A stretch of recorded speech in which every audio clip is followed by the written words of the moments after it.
10th session of the United Nations Permanent Forum on Indigenous Issues is underway at UN headquarters this week.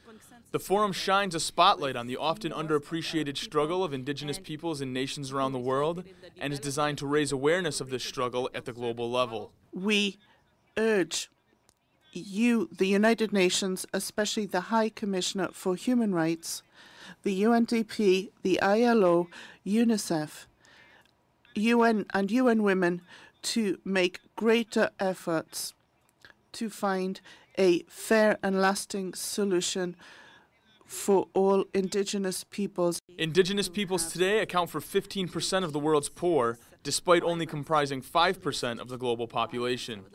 Even in Latin America, where in some countries Indigenous groups make up more than half the national population, Indigenous peoples still endure abuse, discrimination, and limited rights.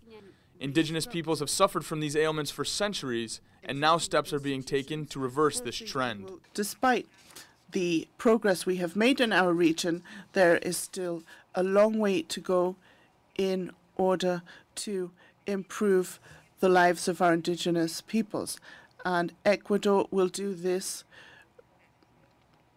I guarantee that. To support efforts to improve the quality of life for Indigenous peoples, non-traditional allies have emerged.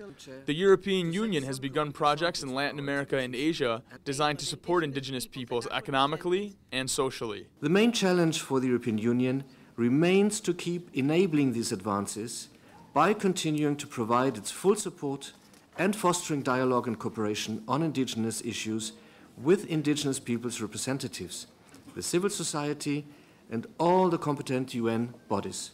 The problems facing Indigenous peoples today range from direct quality of life issues like poor access to health care and education to more abstract ones like the desecration of historical homelands and the abuse or neglect of ancient traditions by national governments. Developments at the UN this week suggest that the international community has heard the plight of Indigenous peoples and will now cooperate to make their lives better.